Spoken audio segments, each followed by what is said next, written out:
Assalamualaikum warahmatullahi wabarakatuh. Perkenalkan, nama saya Nurul Imam Solehah. Di sini saya akan menjelaskan mengenai aktiva tetap berwujud. Konten yang akan kita bahas yaitu definisi aktiva tetap, penentuan harga perolehan aktiva tetap, konsep depresiasi aktiva tetap, beban depresiasi dengan berbagai metode depresiasi. Yang terakhir, akuntansi penghentian aktiva tetap. Definisi aktiva tetap. Dalam akuntansi, aktiva tetap berwujud meliputi aktiva-aktiva yang memiliki bentuk fisik dan digunakan dalam operasi normal perusahaan, serta mempunyai kegunaan dalam operasi normal perusahaan, serta mempunyai kegunaan yang relatif permanen. Karakteristik aktiva tetap berwujud: 1. Memiliki bentuk fisik. 2. Digunakan secara aktif dalam kegiatan normal perusahaan. Yang ketiga, dimiliki tidak sebagai investasi atau penanaman modal dan tidak diperdagangkan. 4.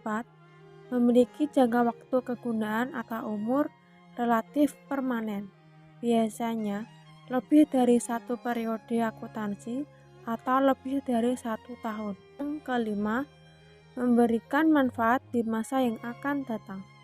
Aktiva tetap berwujud dibedakan menjadi 3 golongan, yaitu 1. Aktiva tetap yang umur atau masa kegunaannya tidak terbatas. Golongan ini tidak dilakukan penyusutan atas harga perolehannya, karena manfaatnya tidak akan berkurang di dalam menjalankan fungsinya selama jangka waktu yang tidak terbatas. Contohnya ada tanah untuk bangunan, pabrik dan kantor, dan tanah untuk pertanian.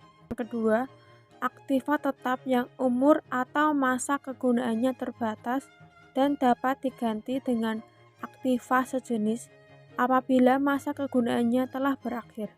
Karena manfaat yang diberikan di dalam menjalankan fungsinya semakin berkurang atau terbatas jangka waktunya, maka terhadap harga perolehan aktiva ini harus disusut selama masa kegunaannya. Contoh, bangunan, mesin dan alat-alat pabrik, mebel dan alat-alat kantor, kendaraan, dan alat-alat transport. 3. Aktiva tetap yang umur atau kegunaannya terbatas dan tidak dapat diganti dengan aktiva sejenis apabila masa kegunaannya telah habis. Contoh, yaitu sumber alam seperti tambang dan hutan. Sumber alam akan habis melalui kegiatan eksploitasi. Oleh karena itu, harga perolehan aktiva sumber alam harus dialokasikan kepada periode-periode di mana sumber-sumber itu memberikan hasilnya. Akuntansi atas aktiva tetap secara umum dibagi atas 3, yaitu akuntansi saat perolehan atau accounting for acquisition of plant asset. Yang kedua, akuntansi saat penggunaan atau accounting for usage of plant asset. Yang ketiga, akuntansi saat pelepasan atau accounting for disposal of plant asset. Penentuan harga perolehan aktiva tetap. Aktiva tetap harus dicatat sebesar harga perolehannya. Harga perolehan meliputi semua pengeluaran yang diperlukan untuk mendapatkan aktiva dan pengeluaran lain agar aktiva siap digunakan. Harga perolehan diukur dengan kas yang dibayarkan pada suatu transaksi secara tunai. Jika harga perolehan sudah ditetapkan, maka harga perolehan tersebut akan menjadi dasar untuk akuntansi selama masa pemakaian yang bersangkutan. Akuntansi tidak mengakui harga pasar atau harga pengganti. Penerapan prinsip harga perolehan untuk aktiva tetap. 1. Tanah. Harga perolehan tanah meliputi harga beli tunai tanah, biaya balik nama, komisi perantara, dan pajak atau pungutan lain yang harus dibayar pembeli. Yang kedua, perbaikan tanah.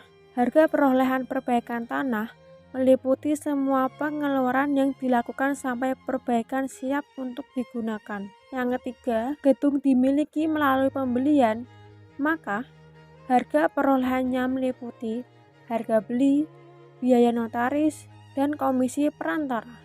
Bila gedung dibangun sendiri, harga perolehannya meliputi semua pengeluaran untuk membuat gedung, termasuk izin mendirikan bangunan, instalasi listrik dan air. Keempat, harga perolehannya terdiri dari harga beli tunai, biaya pengangkutan, dan biaya asuransi selama dalam pengangkutan, termasuk juga pengeluaran untuk biaya balik nama kendaraan.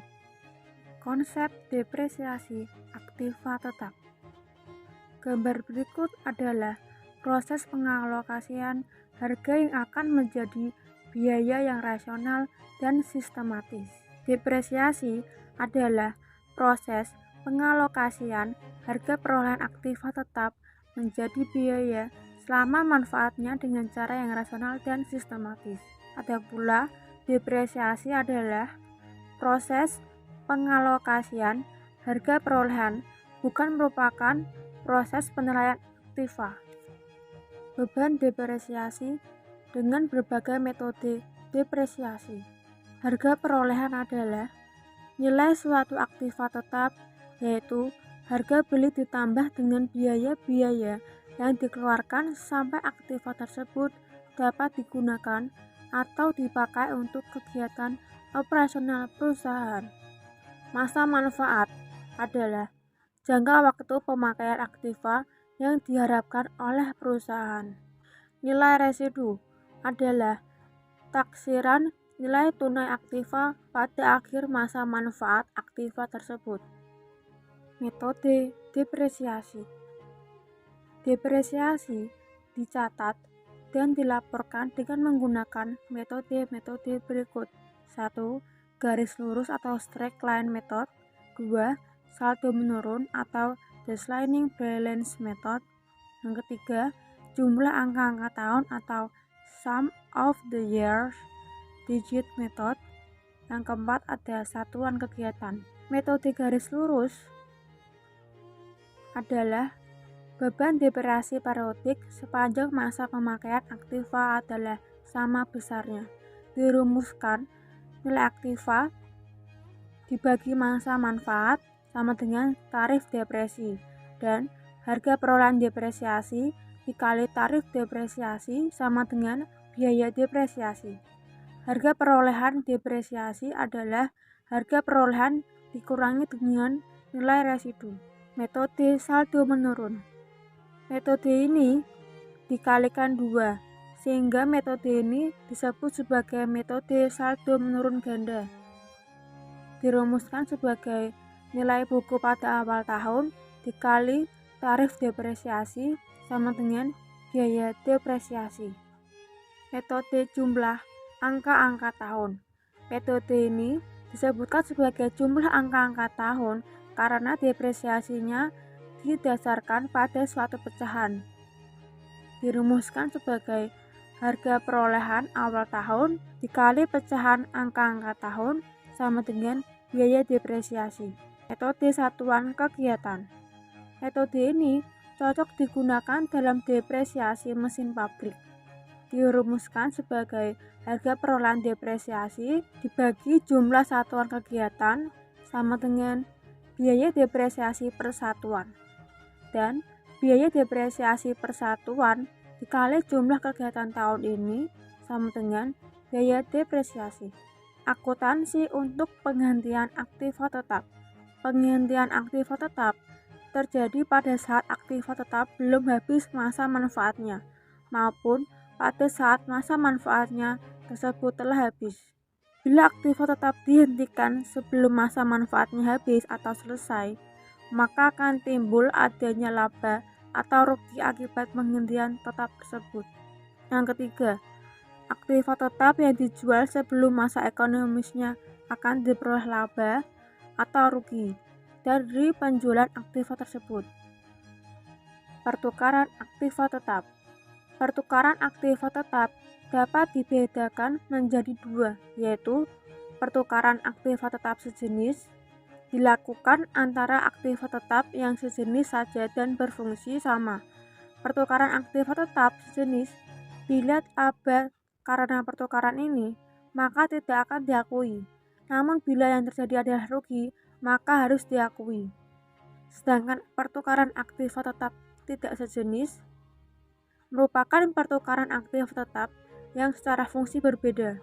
Dalam pertukaran tidak sejenis, bila terjadi laba pertukaran dan rugi pertukaran akan diakui dan dicatat dalam akuntansi. Sekian, terima kasih atas perhatiannya. Jika ada salah kata saya minta maaf. Semoga materi yang saya sampaikan bisa bermanfaat. Wassalamualaikum warahmatullahi wabarakatuh.